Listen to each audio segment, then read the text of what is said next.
So Ted Cruz was interviewed by Jorge Ramos on Fusion TV, which is the new ABC venture that launched this week. And it was actually a fairly contentious debate. He started by asking him if Cruz has any plans to run for president in 2016. I spoke with Harry Reid just recently, and he said that you did a lot of damage to the country, that it was very damaging what you did. He said it was very damaging, and he said that you did it because you want to run for president. You know, there is a lot of partisan animosity in this town, and that's unfortunate. That is. But do you? Look, my focus is on representing 26 million Texans and bringing back jobs and economic growth. I understand, but what Harry Reid is saying that you did everything because you want to run for president. You know, that's not a conversation you want to have yet. Or there is a classic political strategy that if you can't defend the substance, you try to change the topic. Do you want to run for president? My focus is on the U.S. Senate. That's right. If you can't defend the substance, you change the topic, which I'm pretty sure is exactly what he did right there. Is there any chance that this guy is not running in 2016? I mean, this whole thing, starting with the filibuster, right? He went from Iowa, and next week he's going to be in South Carolina. I'm just guessing that's a coincidence. It has nothing to do with presidential aspirations. Two lovely American states that want Ted Cruz to visit. Michael, he said that he is most interested in representing the 29 million Texans. So are you saying he's lying? So if that's what his interest is, I'm going to take him at face value because everything he says seems to be the gospel truth. You know, you talk about it. He was trying to do it there, Dave, when he was saying that. Listen, we're going to. There are people here. Classic partisanship. They're trying to change the subject. He is somebody who will not. Who has tried to change the subject. Every single piece of legislation has to do with repealing Obamacare. So whatever the legislation is, Ted Cruz stands up in the well of the Senate and says, yeah, but this is about Obamacare. We have to do this about Obamacare. So he is, I would imagine the number one rule breaker when it comes to criticizing what he just said. But the point he's making here about whether or not he wants to be president and the rancor and all of that, it is the 26 million people in Texas who right now are dealing with John Cornyn running for election. He's the senior senator there next year. And they are a little bit tired themselves, as they are in Utah with Mike Lee, of having, and this is not me just assuming it. This is not a hunch I have. These are numbers. These are polls. I think it's the American Statesman in Austin that did it. That they are really upset with the fact that he is not representing Texans. Now, of course, a senator is different than a rep, but it's a big frustration for Texans. So I don't know who he's appealing. Right. So then, what's his angle then? If he's at least not going to the base in Texas, then who's he really? Who's he going for? Can I just get a point? Please. You're saying that the people in Texas don't like Ted Cruz? Well, I know that seems shocking because they sent him to Washington, but and they elected him. The Republicans in Texas, of whom I guess it's about 8.3% of Texans. That's a joke. I'm kidding. I know it's not 98%. But the Republicans in Texas had a pretty contentious primary there with David Dewhurst, who was the lieutenant governor and sort of the party anointed, now I guess moderate Republican who would scare the pants off of you. Anyway, and he lost. Ted Cruz won and won the election. So in point of fact, I mean, I don't know what the number of Texans that really want Ted Cruz to be their senator is because, I mean, he did win. But. Well, he is fantastic. I'll tell you what, he is masterful at taking control of an interview, although he kind of met his match in that one. This guy, Jorge Ramos with Fusion, was fantastic. Oh, he was fantastic. But normally he, on 9 out of 10 journalists, he's going to get over on them just by changing the subject. He does that thing.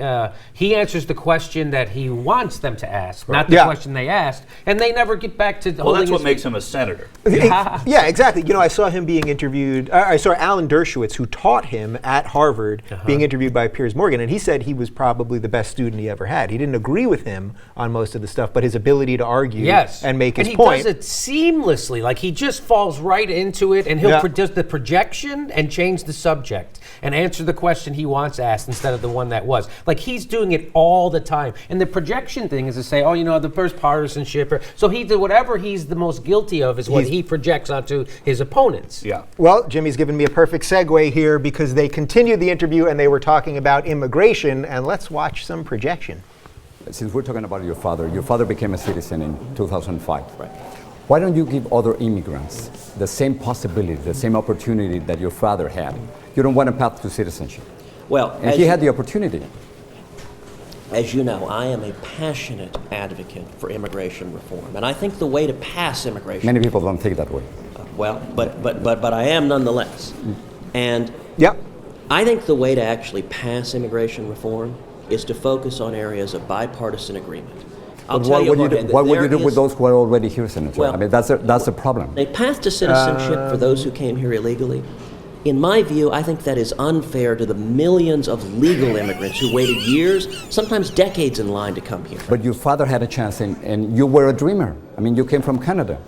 And then you don't even want to give them a chance to the dreamers. Well, but my father came here legally, as you did, Yeah. as millions of Americans did. Rule of law matters. It matters that you follow the law, and there But need we to be can change those laws. You can change those laws, Senator.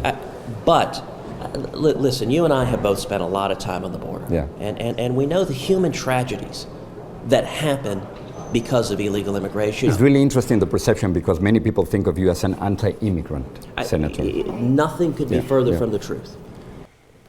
Okay, so Jorge Ramos did a pretty nice job there, I think, of, sort of asking direct questions and not taking the BS. So before we get to the substance, And creating a clip for eternity of, well, you came from Canada. So Yeah, exactly, That's exactly. always a helper. But before we get to the substance of it, what do you make of Ted Cruz's, just his body language and the way the inflection in his voice, and there's something about him that strikes me as the most politician possible. Well, to me, it flies right off him.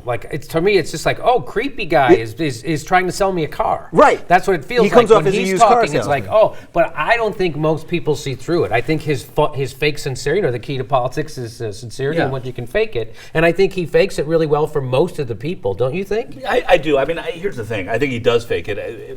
You look at somebody like Steny Hoyer, who is, to me, the ultimate used car salesman looking politician. He's a congressman. Yes. But when you listen to what he's saying, he's saying the right things, and his career in Congress has been doing the right things. When you look at him and you don't listen to what he's saying, he kind of creeps you out because he's the big smile and the perfect hair and the fine hair, and it all seems fake. This guy is scary because it's real.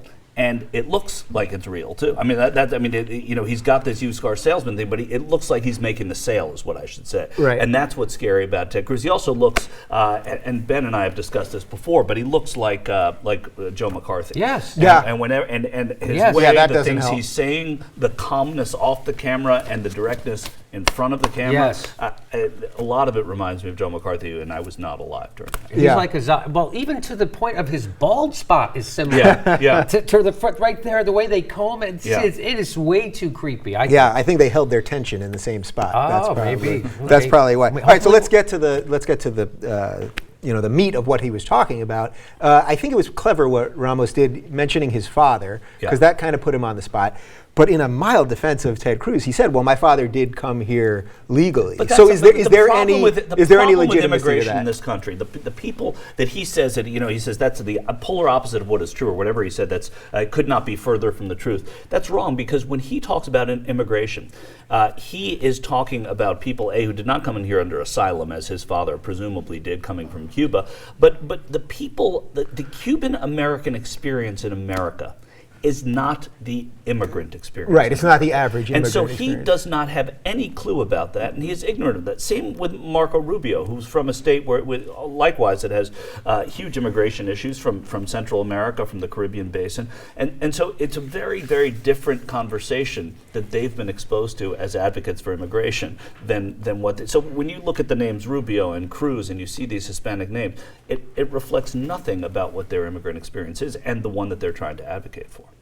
Yeah. Do you guys think that the people who've come here illegally should be in front of the line? Because that seems to be his big thing, that if you've done something wrong, even though we need these people in our society and they've become important pieces of our society, that he believes that is so wrong that they have to get back to the back of the line, even if they've been here for 20 years and have families here and all that. Well, we've been trying it their way forever, and so it's not working. Again, it's not working, and you can't keep drugs out of a prison. You're not going to keep able-bodied workers out of an economy that needs them.